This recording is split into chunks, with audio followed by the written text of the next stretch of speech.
Hi everyone, thank you for joining us with our BrightSafe Risk Assessments webinar today. My name is Michelle and I am a lead Bright specialist here with the Bright team. And I'll be taking us through today on how to create risk assessments, how to edit risk assessments, and just give you a general overview of how they work. I know a lot of times when you do have an onboarding session with us, it is a bit more of a lengthier section. So to be able to go into a bit more detail with it, we thought that we would do up a webinar today to give you that bit of an intro, give you a bit of a reference point on how you can be using it, because it is quite a good tool to have by your side alongside what you might have with the advice line. It's also giving you a little bit of the power to do things yourself as well. So I'm going to be taking us through that area today. I'm going to give it just a little bit to see if anybody else is joining in, but you should be able to see my BrightSafe page here. So we are going to focus on doing risk assessments and we're going to focus on BrightSafe. But if there are questions as we're going through regarding different areas or whatnot, feel free to put that in the Q&A section and I'll come to them when relevant, and I'll try to answer everything for today. Otherwise, I will always reach out if there's something that we haven't been able to answer today. But perfect, you should be able to see my homepage here for BrightSafe. If this is the first time you're seeing BrightSafe, this might look a little overwhelming with a few different numbers and different sort of boxes filled here. Don't worry too much. I'll come back here at the end and it'll make a bit more sense. Specifically, the task section and the risk assessment side will make a bit more sense. But we're going to dive straight into it in that case, and we're going to start talking about risk assessments. So to access the risk assessment section, we do go across to our risk management tab here on the left-hand panel. And this is where we store all the proactive elements. So your risk assessments, your hazard reporting, your SWIMs, which is your safe work method statements, more your high risk sort of trades industries that might be using that. These are our proactive measures. So things we can be doing or putting in place to prevent, injury or potential of injury. So we're going to focus on risk assessments today. I'm going to click straight into our risk assessment section. And what you might notice is I've got one already in here. Depending on how much of a play around you've had with the system, this might look similar, this might look different to your layout. So if it's the first time you're hopping into the risk assessment section, you might not have anything like these little cards is what I reference them as. You might just have the pink button saying create risk assessment. It might be located somewhere different on the page as well. So that's what I want to actually start with. I want to show you that you do have this pink button to create risk assessment, which is kind of like a blank slate for you to be creating your own risk assessment. Or if you've got existing risk assessments that you want to digitize onto the system, this is the section that you're going to be able to do it. It's going to sort of be like a form aspect, like you would have a paper form or maybe a paper risk assessment at this stage, but it's just taking it step by step with you. So you can see details, people, hazards, and review, and all the fields are already sectioned off and you're just going in and populating it where necessary. So that's one way of doing it. It is a bit more, I guess, onus on you to be filling in the blanks. And if this is the first time that you're going to be doing a risk assessment, this might be a little bit difficult or a little bit overwhelming at times. So it definitely can be. So what we've actually done is I'm going to click cancel on this one. Because what I want to do, I don't want to do a risk assessment solo. I don't want to go in and fill in every last detail myself. I'm actually going to go to the library where you'll have 400 templates already done up for you. Now, it won't mean that you need to do all 400, so don't worry too much regarding that. You'll notice that there's different categories and different industries. So you can have a bit of a scroll through and you'll see a range of different things coming up. You'll see some interesting things that you may not consider to be doing risk assessments on, and then you'll probably see things that are a bit more relevant to your day-to-day, and you're aware that, hey, that is quite a high risk element we should be assessing. So I guess that's really what the risk assessment is here to do overall. We're here to assess risk, but so that you're not having to do it all on your own, we can actually use one of these templates. So what I might do for today, I want to choose something that's a bit broad. Obviously, we have different industries and different types of businesses that use the platform, so that it's a bit consistent and across the board and you're kind of getting the main function message of it, I'm going to bring up a risk assessment for something general like using a ladder. We've probably all used ladders. We're all aware of the potential risks of ladders, and I think it's probably one that could be used across the board in a few different industries. So there's a few that come up. You'll notice that there's different categories for them as well. So you can go into one that's a bit more relevant if it's listed there as your industry type. But the other thing I want to mention is don't worry too much about the categories. If you do see something in here that's linked to something you do, maybe it's put into a different category. The benefit here is we're going to be able to make tweaks to what's written in these. So I'm going to show you that now. We're going to click into this top one here, this ladders for a general sort of category. And the first thing you're going to see is the options to print and copy. I'll come back to the copy option, but I want to mention the print option is there. So if you're happy with everything as is and you need a hard copy of this, you can print and it will give you that layout. I'm going to show you what the print preview looks like after we've actually done one at this stage. Otherwise, really what I want to highlight here is the hazards. With our templates, the main thing that we've done is we've gone through and we've identified the different hazards you guys should be aware of. So the hazards are always going to be showing up as bolded headings. So the potential for falling objects is a hazard. The manual handling aspect is a hazard. The aspect of working at heights is also a hazard. So you can see we have 3 key hazards within here. There are some risk assessment templates that will have 1, there's some that will have 10. It just depends on the situation and obviously the hazards that are relevant to that situation. The other aspect I want to draw your attention to is the control measures. So within each of the hazards, we've also got a whole heap of sentences you might be seeing there underneath the existing control measure sections. So you'll see it on each of these. What these sentences are, what these control measures are the things that we're helping to identify you can be doing, you can be putting in place to make this a safer element. So to make the working at height element safer, we can implement all these different options, all these different control measures. Now, obviously, we're talking different industries, we're talking different situations. This might not always be completely relevant to your setup and what you're needing to do. We might need to make tweaks, we might want to add things in. And that's what we can do with the copy button. So I'm going to click copy. That is going to pull all that information we had in the template and it's going to push it here into our risk assessment setup wizard is how I like to call it. It's what we saw before, but we saw it in the empty stage where you would have to go in and fill in all the details yourself. But for today and our walkthrough, you're going to see that this is all populated with that info we just saw. So we can actually just go in and personalize it to what we're needing. Okay, so we can make edits here. Risk title is ladders. Maybe we wanted to reword it to something else, we can. Reference codes are given. You can leave it blank if it's not relevant, or maybe you're going to put a job number if this is something for a relevant job you're doing, or one if you've got different reference numbers for different areas or whatnot, or room numbers maybe through there. The date of assessment, we're doing this today, and then we've got the site. Now the site is going to give you a drop down with all the relevant addresses you have added into your system. Now this pulls from the BrightHR component, the places of work section in BrightHR. So just keep in mind, if you don't see your site in here that you're wanting to have allocated, you will need to jump across to BrightHR. On the top right of the BrightHR page, you'll see a settings button. And within there, there's a couple of options that go across the page, and there's one called places of work. So any address you add in that places of work section is going to be available in the drop down here. I'm going to select one for today.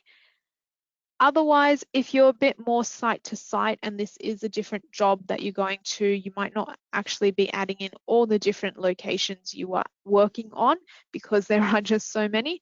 You can also use the location box to be more specific, whether it is, and you can see examples in here, whether it is that it's a particular area within an office. So it's the main office space, it's the reception area, or whether it's something like the kitchen because you're more a restaurant cafe sort of setup, or whether it is the job number because you're more of a trades. That's what you'd input in the location. For today, I'm just going to say main office. I'm based in an office space myself, so let's use an office situation here.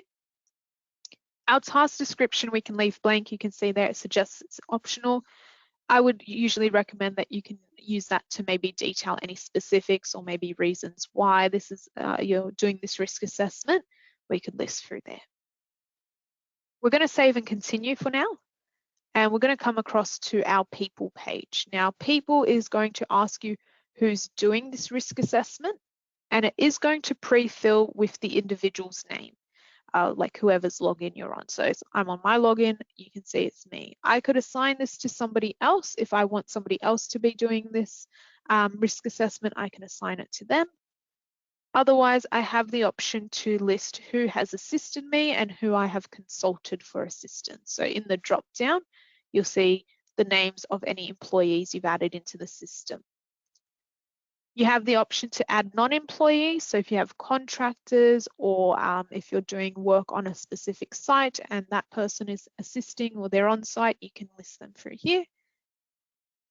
We also have the people at risk, which is a bit of a checklist box for you to go through and say who is, who's potentially at risk. So really you're just taking into consideration maybe the people who are in and around that area. So you can see there's a few in there to choose from. All right, the next thing we're going to do is we're going to go save and continue because we've finished off our first 2 pages or steps. So the first sections here, the details section is just what we're doing. The people section is who's in and around or who's helping. But when we go save and continue, we're up to the main part, which is our hazards. And our hazards, you'll probably start to notice, is what we saw just before on the template, where I identified that the bold headings are the hazards, the falling objects, the manual handling, and the work at heights. We've got the hazards we saw before, we've got the control measures we saw before as well. But the difference is we can now make edits here. So first rule of thumb I suggest is going through those different hazard elements. So the bold headings. If you ever see a bold heading in here, a hazard, that's not applicable to the area you're assessing or the activity you're doing, we have the option to click the 3 dots and delete the hazard. Okay, now in this instance, they're probably all relevant. If we're using a ladder, there's potential of falling objects, there's potential of injury with manual handling, and we're working at heights. So I'm going to leave these all in here for now, but just to let you know, you can delete these. It will give you a prompt that it's permanently removing the hazard. Just be aware that it's only removing it from this risk assessment that we've copied. It's not actually removing it from the library as a whole. So you're free to remove this. And if you made a mistake, you could go back into the library and start it again, and all the info is still in there. So I'm not going to delete any for today. I will mention as well, if there's a hazard that you think is missing, maybe you wanted to add something else in, you can click add a new hazard, and it will give you the ability to create your own sort of card, again, is how I like to describe them. It will give you a couple of options in the drop down to be selecting, and you can then fill in the blanks of the potential harm and the control measures. So you still have that flexibility. Even though we've given you a template to be using, you still have the flexibility to make the tweaks, add your own elements, delete what we've done. It's there so it's, I guess, malleable to your situation. Okay, so I'm going to close this one for today, and we're going to focus on the hazards that we have in here. So let's use our falling objects hazard here. Underneath the hazard title, you're always going to be told what the possible harm is. So potential harm of falling objects is that it is actually hitting us. We're being struck by the falling object. The next thing that we have to focus on, and really the main area here with our risk assessments, is these existing control measures. I always like to describe this as a bit of a checklist for you.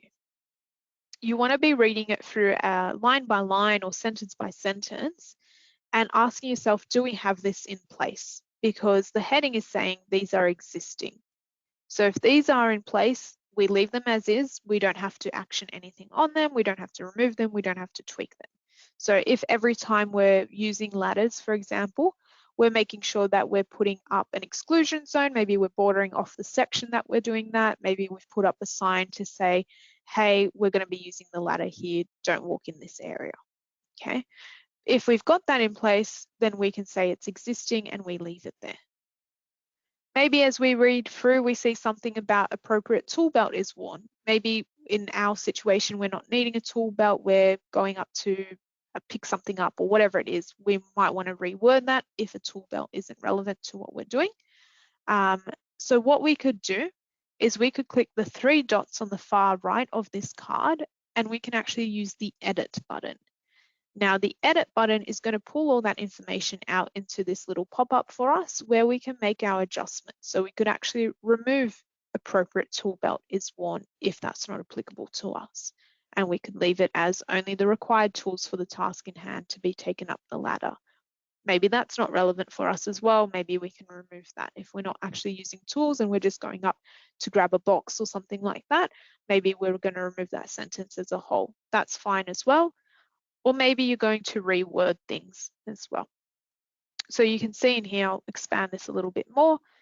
You can see all the different sentences that we see behind there is now in here for us to make our tweaks. The other way that you want to be using this is if you're reading through these sentences and you're reading something that you're saying, hey, that's a good idea. We're not actually doing that. We should be implementing that.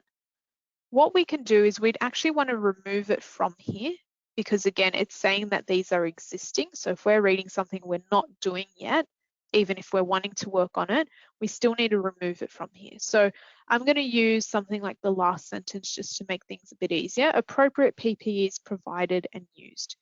Let's pretend we've not got a policy in place or we've not had a team meeting about, hey, when you're using the ladders, we want to make sure that you've got the correct shoes on, that you've got, the correct equipment when you're going up and things like that, like we've been talking about. So what I'm going to do is highlight this sentence and we can cut this sentence. So if you right click on your cursor and then cut, it will remove that from there because we're saying it's not existing. We can then click the edit hazard button and that will save back into place minus that sentence. But this is something that we do want to get in place. So that's when we would use our add your first action button. And when we click into that, it'll give us this pop-up and the required action box is where we can actually paste that sentence. Okay, so you can see it there. So the cut and paste situation is actually just saving you from having to retype it all again. You can if you'd like, or you can create your own. If this has triggered something that you might need to get in place, that's fine. You can create your own, but you can also use the control measures we've given you. The title, maybe we're going to call it PPE, for example. We can give it a reference or we can leave it as is. We assign it to the person we want responsible for implementing this. So if you have somebody who's going to actually go and do the policy up or have a team meeting with the team, you'd probably assign this to them. I'm going to assign it to myself for now, and I'm going to make it due end of week. And we're going to click add action. Okay, so that's going to add onto the system. You can see that it's listed it here in a bit of like a grayer box, but still within that whole card, because it's all relevant to the hazard of falling objects. So that's the sort of process you want to take with each of these sections. You're going to want to go through these control measures, edit it to make it relevant to things you have existing. But if you're reading something in there that you're thinking, hey, we need to get this in place, you're going to be able to set it up as an action, just like we did there. So you might have a few different extra or further actions teeing up onto your risk assessment. Okay, so you have all these different sections, and I'm going to show you what this will do in a moment, because when we finalize a risk assessment, this action, any actions you've created, will actually move into your tasks option. So you can then just focus on the things you're needing to implement. Okay. So that's essentially what you're really going to be focusing on here in this hazard section, is use these control measures as that reference point for you. I feel a lot of the time people I speak with, they know they need to be doing things health and safety wise. It's more the question of, do we have enough in place? Is there something, major that we're missing that we should be implementing? That's where our risk assessment templates are going to come in handy as that reference point. We're going to scroll down. I will mention as well, you might have seen it when we were doing the 3 dots before, there's the option to add attachment.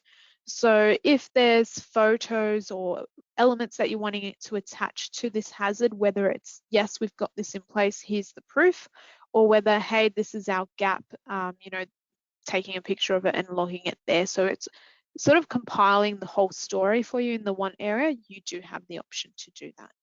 Okay. And the other thing I want to mention just before we go to the next area is you can do the assessment of hazards through the BrightSafe app. Okay, so it's really important, just to give you some background, there is the BrightSafe mobile app. I'm sure a lot of you are aware of that. The BrightSafe mobile app is there to make things a bit easier for the team to be accessing things when they're needing to, whether it's on site or at their workplace, whatever it may be. Now, in order to do a risk assessment from the BrightSafe app, you will need to have done the details and people section on a desktop view or in the browser view.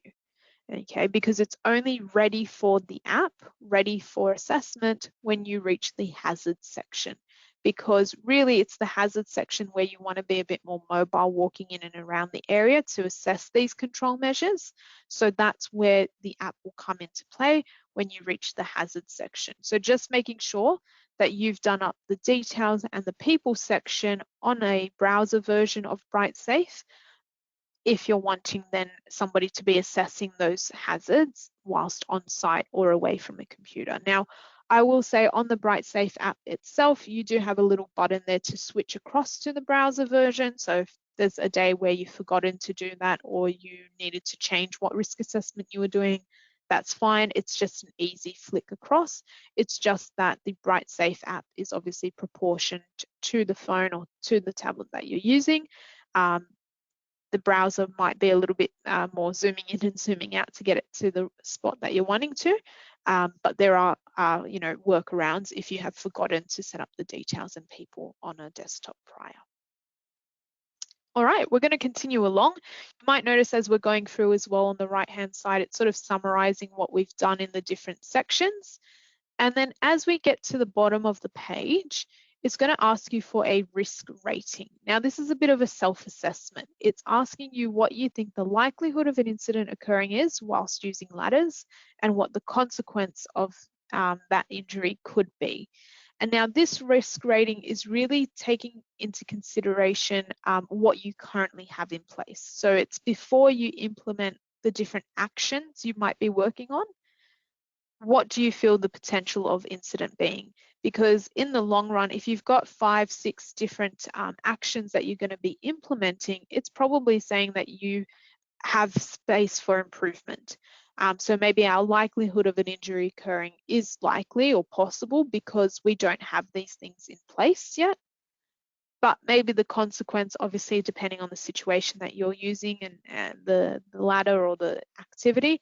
So let's say we're in an office, so it might be moderate for the consequence. We're not on maybe like a high risk construction site kind of element.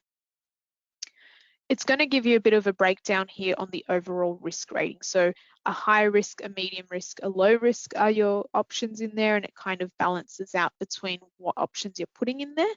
And then we can save and continue. So when we save and continue, our last step is the review date. So we've done a risk assessment today on our ladders and we're saying, okay, we need to implement X, Y, Z from our actions. When are we going to come back and reassess the risk assessment to say we've done these things? So if we go into here, we could say maybe there's a few things that we do need to implement as an urgency. We'll probably do it sooner rather than later. Maybe if it's something a bit more low risk and it's just kind of like a touch point or just an annual or a 6-monthly review, we can set up as such. If you do want more assistance in maybe having an idea or a guide on how often to review these things, I would always refer you back to the advice team. They're the ones there to give you that technical background and sort of discuss more in depth. But in terms of the system, you do have the flexibility there. So let me put it in for maybe a couple of weeks' time. And the reviewer is the person who's going to go ahead and review this risk assessment. So I'll leave it as myself for now. Now, I'll mention that it is only when we save and complete that the tasks, those actions we set up, will actually go out to whoever we assign them. So when I hit save and complete, you're going to see it save onto the system, and it gives me a bit of an overview of what we've done. So again, the breakdown is there with the people and the hazards and the actions that we've done up. That's all listed in here. And what I want to show you now, we spoke a little earlier on it, you do have the ability to print. So if I click the print button, I'll just show you what it looks like as a bit of a print preview. I'm sure you can sort of guess, but it lays it out here for you with all that info that we've inputted. And as you scroll through, you can see the different control measures, and you can see the further actions that you set up as well. Okay, so you've got that layout there. You can also save it as a PDF if you're just wanting a hard copy and not necessarily printing things out. You've got that through there as well. All right, so we've completed our risk assessment, but we also set a few things up for ourselves to follow up on from that risk assessment. So to access those, we're actually going to go through to the tasks section on the left-hand side. So clicking into tasks, I have a few things in my task list, so you can have a bit of a look at what it looks like through here. But I'll highlight that the ones that we created today is actually this one down here with the action regarding PPE, and then the review for the 15th of December. So anytime you're creating things in the risk assessment, whether it is you've set up an action or you finalize the risk assessment and you have the review date, those things are going to tee up here in the task section, because this is essentially like a to-do list for you. You probably don't want to be seeing these orange prompts here and the due date. That's sort of referring to things that are overdue. So I have a few things that I'm needing to work on, but it is here to give you that visual. I'll also say you'll have the ability to view all tasks. So if you're assigning things to others, you'll see them all queued up in here as well. So you can keep an eye on who's, maybe falling behind or lagging behind on tasks. But I'm going to talk into this in a little bit more detail in a moment. Only the admin levels on BrightSafe will have the ability to view all tasks. So just keep that in mind. If you have somebody who needs to be overseeing all these different things you might be allocating to team members, maybe if a team member isn't in, you need Michelle to hop in and do that, complete that task, that person needs to be an admin to be able to view all the different tasks and actually go in and leave notes themselves. So keep that in mind. But again, I'll talk into that in just a moment. I'm going to go back to the Assign to Me tab for now, and we're going to click into the action. So the action is the sentence, the control measure that we pulled out to say that we needed to make sure we had the appropriate PPE being provided and used. So what you can see in here is that it's got the created dates, it's got the due dates, you can see who it's assigned to. So if you needed to change it at this stage, we can. But it's also here to help with the record keeping side of things. So you actually have attachments and comment sections where you can be detailing what you've done. So maybe we're going to put in here, policy has now been created and team meeting to be held Friday morning, something like that. So we could list those details in here. And if I add comment, you'll see it timestamps it underneath for me.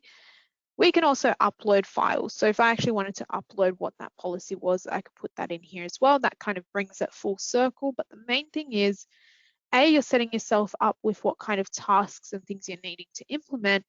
B, you've got a spot to be logging these details, and the system is timelining everything for you. So, knock on wood, you're never needing to show these elements, or you're never really needing to reference what you've done to make it a safer workplace in a serious sort of situation. But if you are, you're going to have everything sort of documented and timelined here on the system for you. So hopefully it's not sort of a chasing your tail when and if things do happen. You're sort of setting things up now so that it's kind of status quo moving forward and you've maintained records. So you can see here what it kind of looks like. We can then also change this status to be completed. You can see all the different options in there, but let's move this one to be completed, and then I'm going to save and close. So what you'll notice is that's going to save onto the system. It's going to close it off, so it's no longer in my list. Okay, I can filter through to my completed list if I needed to reference it. I can see it in there.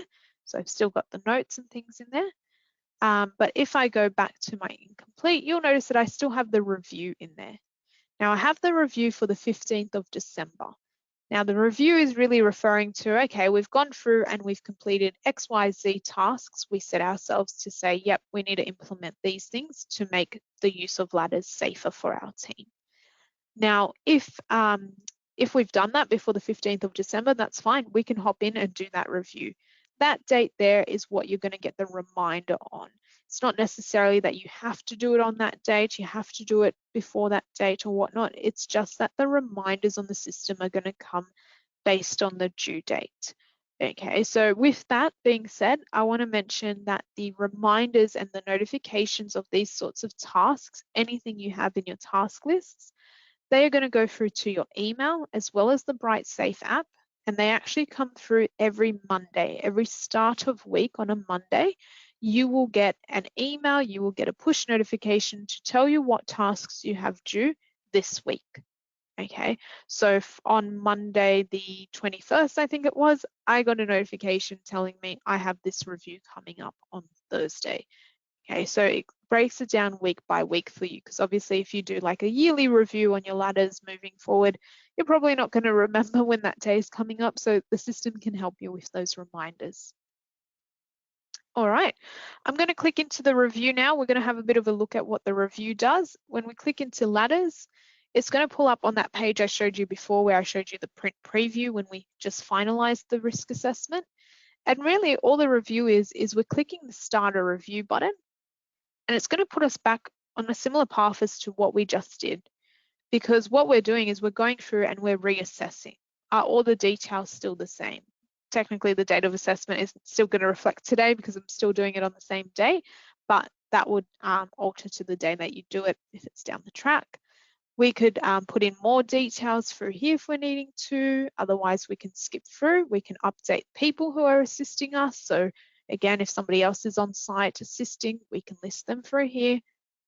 When we save and continue, we come back to the hazards. It still looks the same as what we did where we created the action, but this is where you can now make the amendments. So if the action has now been implemented, we can actually go into our control measures and we can actually put that back in there. So I'm actually just going to copy this. We can go into our three dots, edit, and scroll to the bottom, and I'm going to paste that in here because I'm going to say that we've now implemented that. I marked it as completed as the task. It won't automatically update here in the risk assessment for you though. That's something to take into consideration.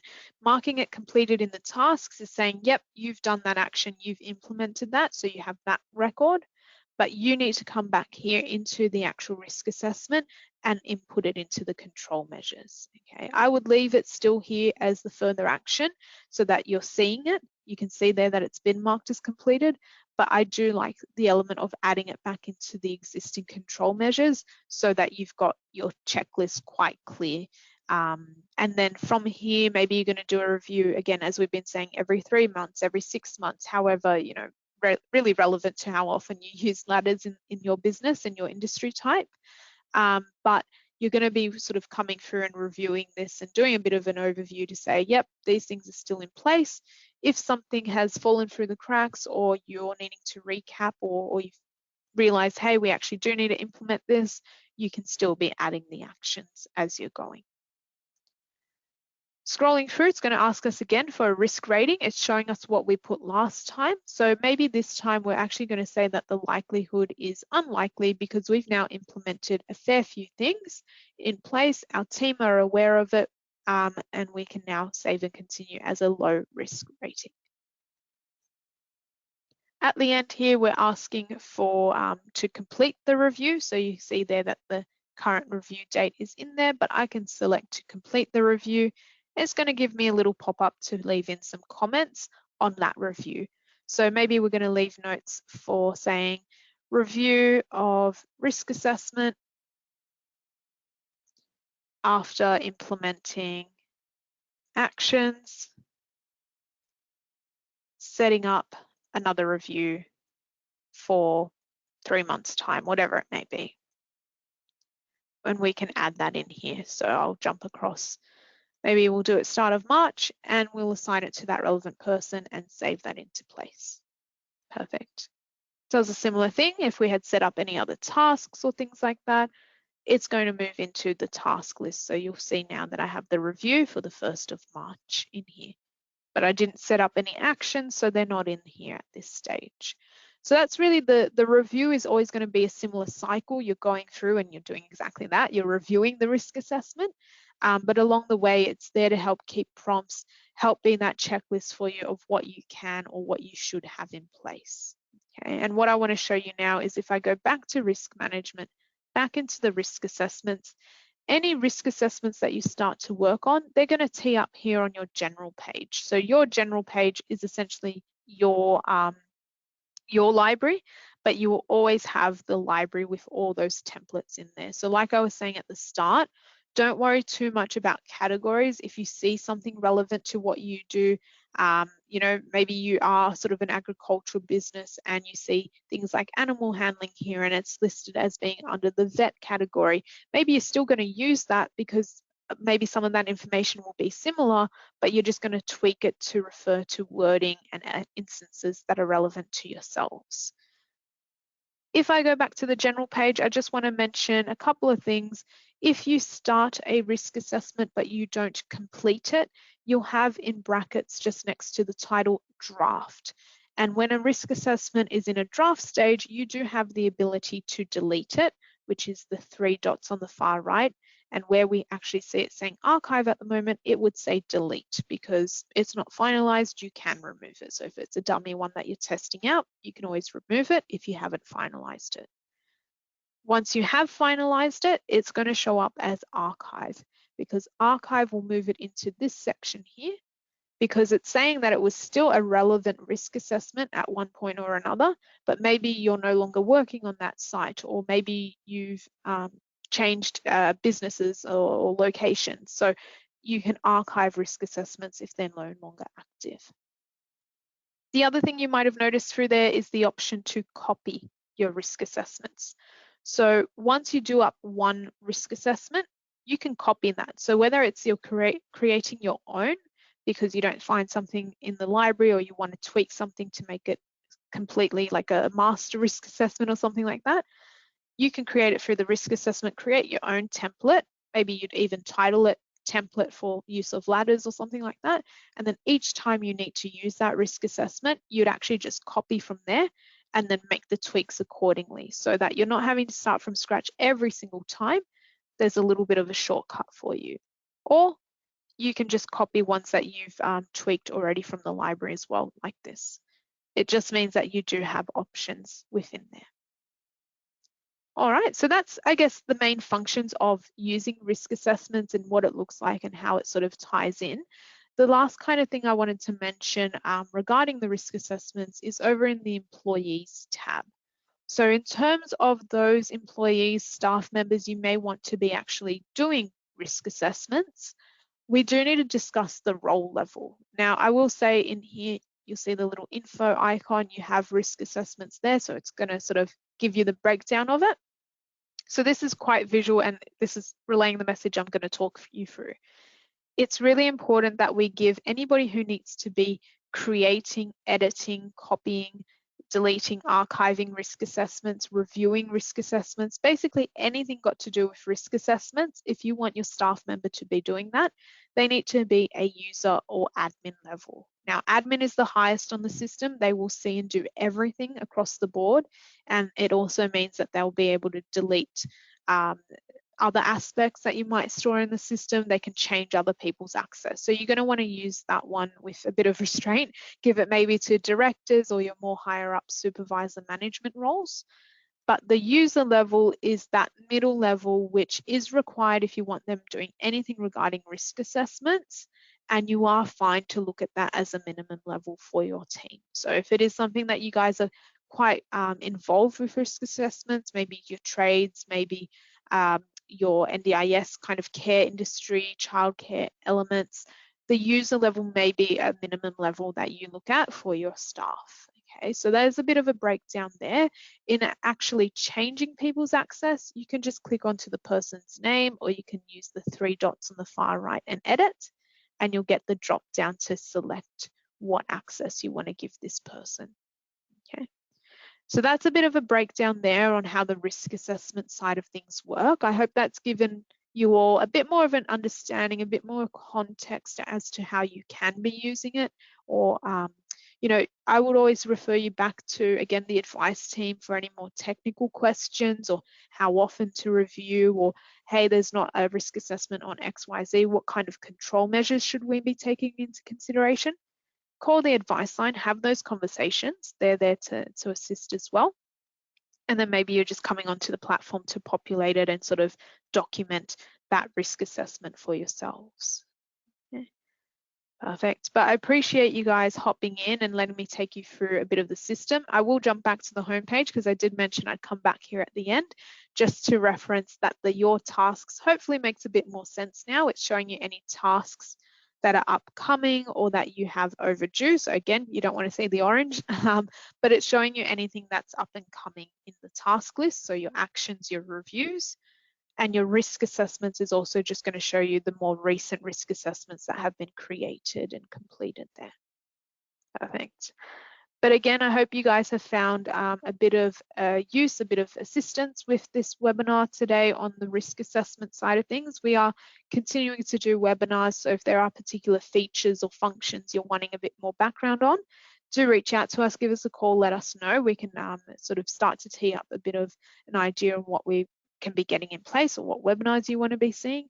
We're also doing ones that are general across the board for BrightSafe. We have some elements on the Bright HR side. So reach out if you have questions as you're going through the software, if it's something specific or something you saw or something that you're wanting to just brainstorm some ideas to sort of workshop it to what you guys have. Do reach out to our technical support line so we can assist. But I appreciate you all sitting in today, and I hope that it's been helpful in giving you maybe some next steps to play around with the system. Have a good day, everybody. Thank you so much.